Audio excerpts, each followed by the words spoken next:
Bienvenidos a República Laica. Platicaremos en esta ocasión sobre lo público y lo privado en la República Laica. Nos acompañan en el estudio Berta González y Jesús Rodríguez Cepeda.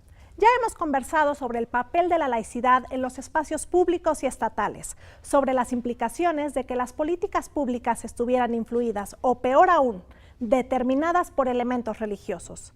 Sin embargo, no solo los objetos e imágenes ocupan el espacio público, también las personas y lo que ellas dicen o hacen determinan el desarrollo de la vida colectiva. En el programa de hoy discutiremos cuál es el límite de las expresiones religiosas en estos espacios.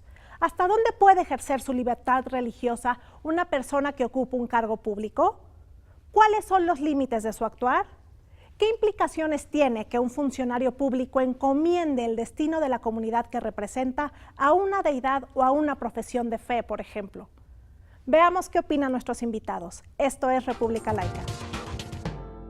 Pues ya estamos aquí en República Laica, Roberto Blancarte y Pedro Salazar, para platicar de un tema muy importante. ¿Cuál debe ser la presencia de las religiones legítimamente en el espacio público? ¿Cómo debe respetarse la esfera, la frontera entre lo privado y lo público, desde la perspectiva, obviamente, de nuestro tema, que es el tema de la laicidad? ¿Por dónde le entrarías al tema, Roberto?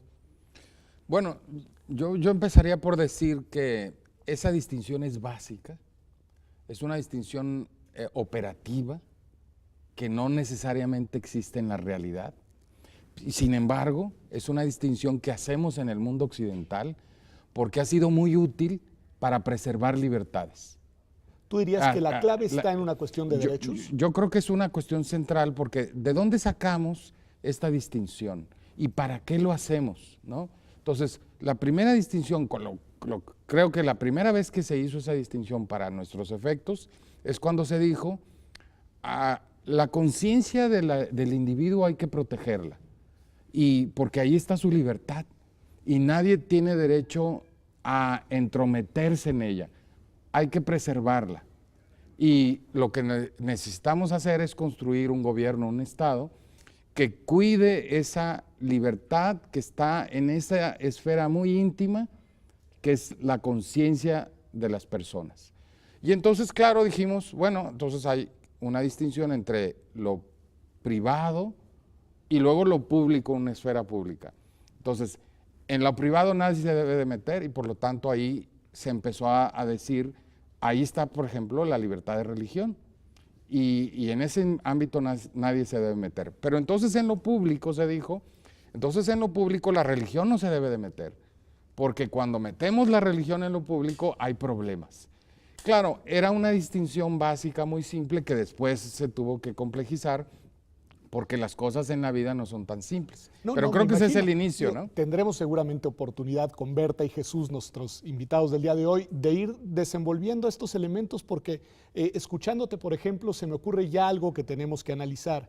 Si por público entendemos únicamente Estado o entendemos también la dimensión social. Exacto. Porque tiene razón al decir que desde el punto de vista de las instituciones estatales, lo que se buscó con la laicidad es preservar la garantía de que las instituciones no fueran permeadas por las agendas religiosas. Así es. Esta vieja idea de Beccaria de separar el delito del pecado, ¿no? Así Decir, es, esto así va es. por separado. Pero en la dimensión de lo social, que es otra dimensión de lo público, en realidad ahí sí se proyectan de distintas maneras las creencias religiosas de las personas y tienen mucha presencia e incidencia las iglesias, que digamos son actores distintos a los creyentes en lo individual, ¿no? Entonces creo que son muchos elementos. Sí, porque al principio cuando se hizo esta distinción público-privado, parecía que la expresión religiosa era únicamente una expresión individual y luego después nos fuimos dando cuenta, digamos, las sociedades nos fuimos dando cuenta que en efecto había también una expresión colectiva de lo religioso y que ese donde quedaba, ¿no? Y yo creo que tú tienes mucha razón en hacer una distinción en público, social y privado.